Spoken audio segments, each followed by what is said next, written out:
Yes, we're in the age of various regional development commissions, but one started that. And we're joined, yes, as you can see, by the MD of the Niger Delta Development Commission, Dr.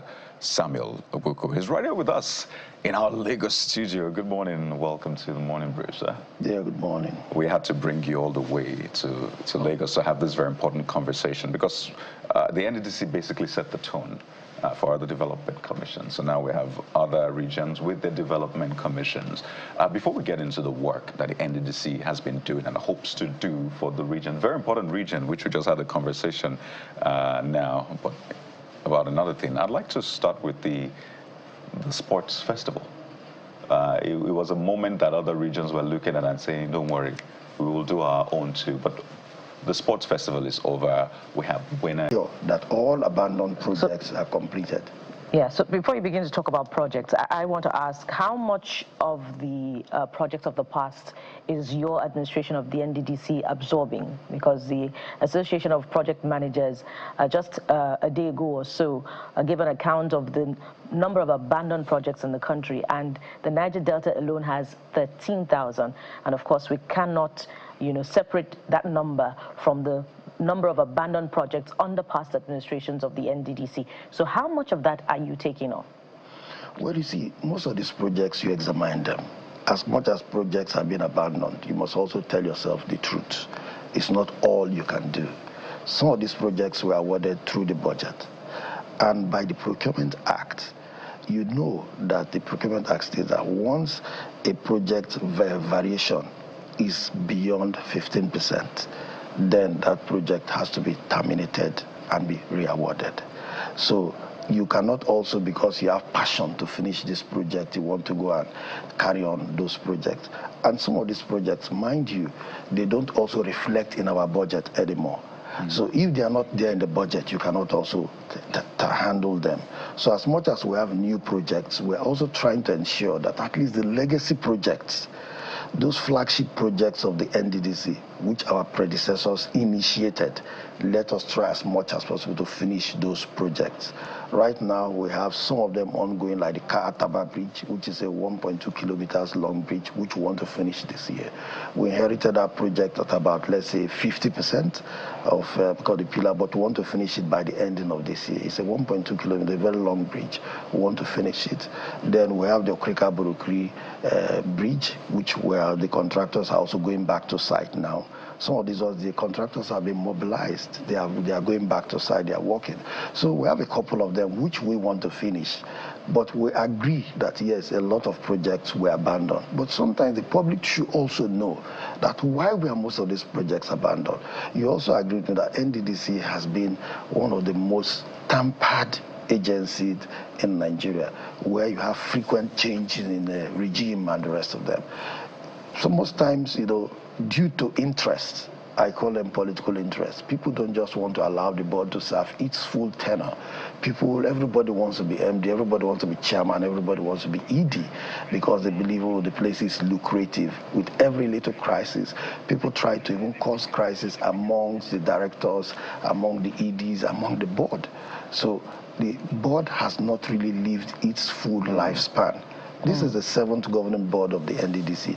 You ask yourself, how many MDs have NDDC had? So as of last year, I was the 9th MD of NDDC from 2015. So you can imagine. So I'm wondering what's going to happen to those other projects that you say are not captured, under your own budget. Will they be left to decay?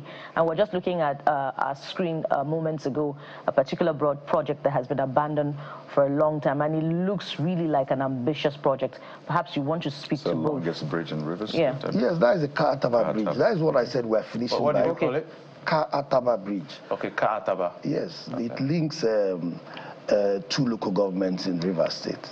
Andoni, I know the area. Yes, so I think it's the longest bridge in the region. So that is the bridge I said we want to complete this year.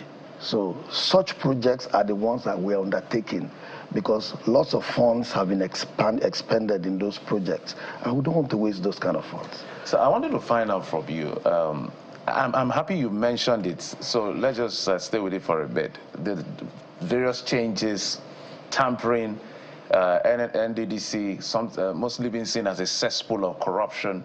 Now, whatever was going on, whether we like it or not, the things you've identified as the failures that you're trying to fix were benefiting people. And those people have formed some level of institution to keep making sure that that failure continues. How are you managing the people that are sabotaging or making an attempt to sabotage some of these efforts you're working on? Because whether we like it or not, there are people that are not happy that maybe things are working from your own report. Well, you see, the truth is this. It's simple. As a team, board and management agree to work together. And once you agree to work together, you fight every distraction. So we're lucky to have a chairman who is a technocrat and also a politician who has been able to steer the ship of the board of the NDDC to where it is today. At least he has given the management every support and tool that we need. And there is no disagreement since we started between the board and the management, or even within us as board members, because everybody is like, we have decided to tell ourselves the truth that let us make that difference and make Mr. President proud for once. That is why the place has been calm. It doesn't mean all these people that try to, create problems, they don't try their best. They try their best. Sometimes they'll go and tell your ED something that is false just to incite him against you, or they go and incite the chairman, but we talk to ourselves, and we've come to trust ourselves and believe in ourselves. So, because we have already told ourselves that we must succeed, hence everybody tries to make that sacrifice. So 2 questions in one I want to ask is, what are the challenges you're facing as NDDC? I know you're exposed to almost a trillion naira, I think about 700 and something billion, according to the budget I saw. But one of the things we also have experienced with the NDDC is the interventionist agency versus the governors. How are you managing that? And now we now have South-South Development Agency, we have Southeast Development Commission. So NDDC is around South-South and Southeast. And Southwest. So we have all these interventionist agencies, and there's a proliferation of interventionist agency. How are you going to work such that there's not going to be some level of overlap? So 2 questions: overlap with the agencies, other agencies that are springing up, and then relationship with governors. Well, you see, we don't see any conflict. It's all about complementing each other.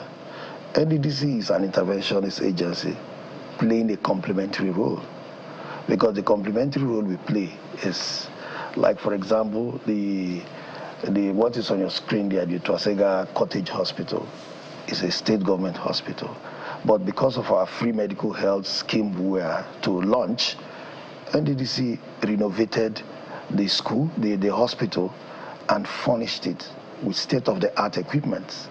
Also, in that same community, built a new school. All these are state government facilities. NDDC is not going to run them. So we're doing them in complementing what the state government is doing. The state governors are also doing very well. So we're also complementing them. Now, in the past, what actually brought the gap was, state governors always complain that, sometimes NDDC is doing the same thing where they are doing the same thing. So, but the difference is that we decided to come up with needs assessments.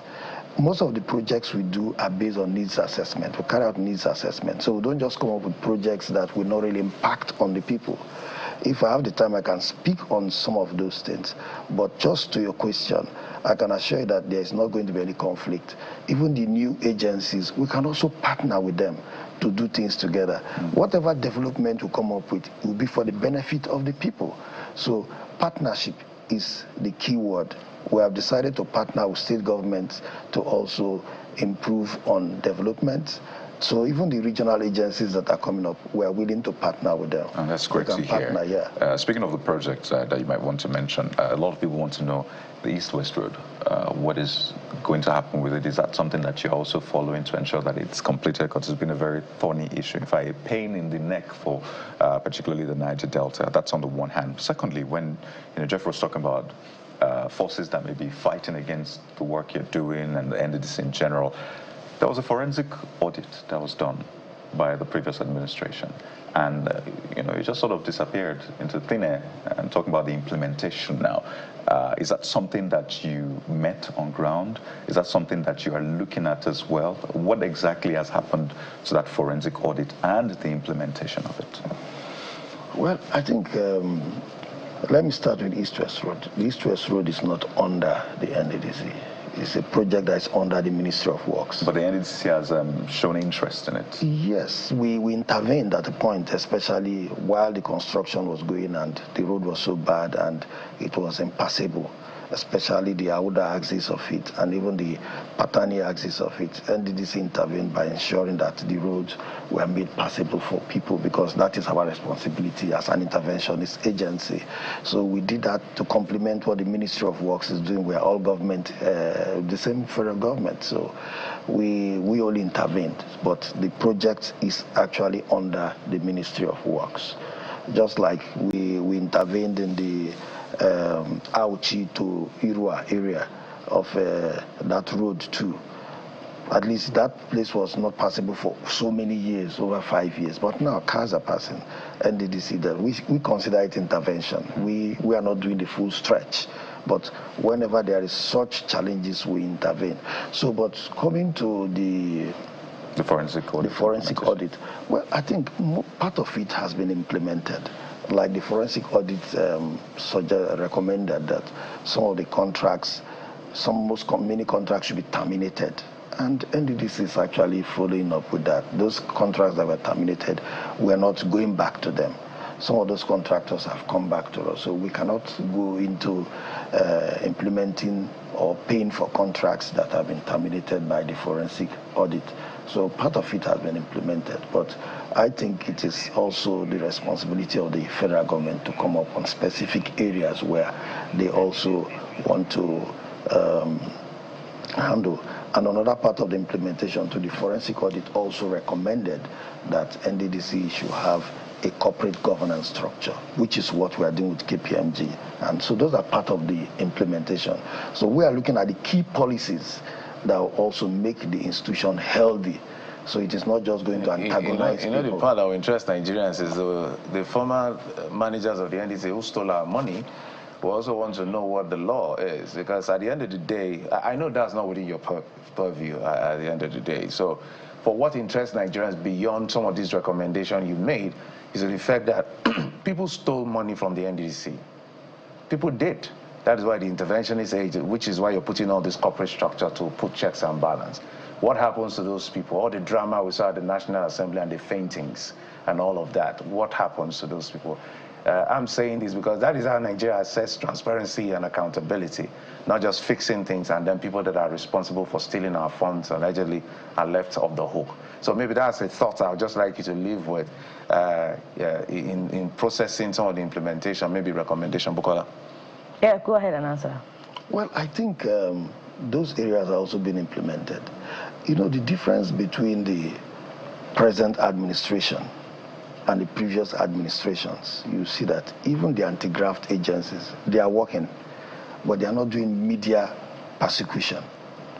So, like those of us in NDDC, we know how many contractors that we always get letters from ICPC and EFCC. Please, we want to see the documents of this contract. We want to see these details. So they are working discreetly. They are working. So it's not as if maybe they've let people go off their hook. But the administration is not doing media prosecution, because sometimes, you know, before now, the anti-graft agencies before now were doing more of media prosecution than the actual work.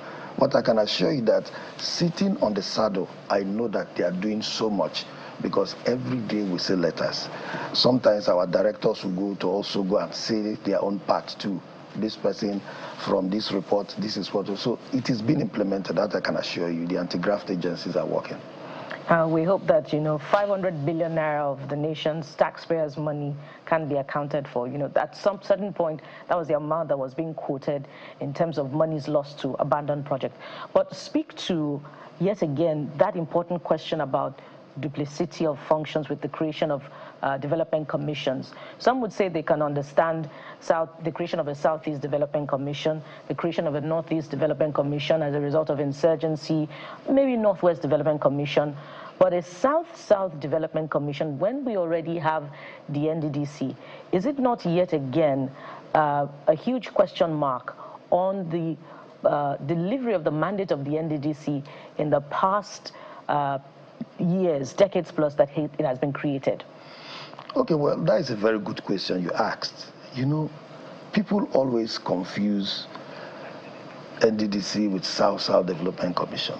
They are not the same. Now, in NDDC, you most times see that when they make appointment of someone, people say he's not from the oil-producing area. NDDC was made for oil-producing areas more, to serve the, the degradation of the environment, environmental hazards, and on the development of oil-producing area. Because NDDC was born out of UMPADEC. Yeah. It metamorphosed from UMPADEC. UMPADEC was Oil Mineral Producing Area Development Commission. So that is why you see, even when you make appointments, even in Delta State, you see people, oh, this person is from this area that doesn't produce oil. So the South-South Development Commission is to balance that out. So with South-South Development Commission, anybody who's going to be MD must not come from oil-producing area. Cross River, we have equal right with other areas. Like now, under NDDC, because Cross River was producing oil before, now they are not producing, they're almost at zero level. So when it comes to sharing, they're always the least. But when it comes to South-South Development Commission, everybody have equal opportunity. So people should look at it from that angle, that NDDC was actually created to take care of the oil-producing areas, more or less. That is why even in states like Delta, you have the Desopatec. Yeah. In Ondo, they have their own.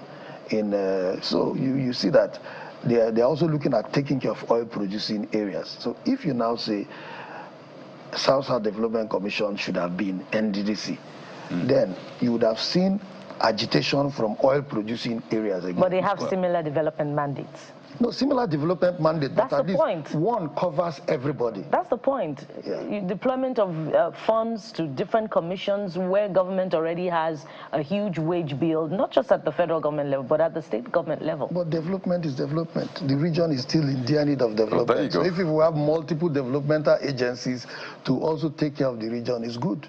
All right. Kebbi State says they found some sort of oil. I don't know if that raised eyebrows for you, if you are willing to also work with them. But that's by the way. We have to thank you so much. 25 years since the NDDC was founded, and you find yourself established rather. You find yourself smack in the middle of history. We wish you the very best. And we have to thank you for your time. We've been speaking with Dr. Samuel Obuku. I understand you're also a traditional ruler. Yes, I am. Say chief. So what, are you juggling everything together? Well, that is part of leadership too. That's beautiful to hear. He's the managing director of the Niger Delta Development. And congratulations on your award, by the way, Son Man of the Year award. Well, not Son Man of the Year, but I think Public Service Award. I knew there was an award that came through recently. Congratulations to you. Thank you. All right. Dr. Samuel Obuku, thank you so much for your time. Thank you. Thank you. So that's a look at the NDDC. Clearly, the conversation is not over. We'll be following through to see the progress under the leadership of Dr. Samuel Obuku. But we'll take a quick break now. And when we return, we're speaking with someone who does some great work in the music industry. Stay with us. We'll be right back.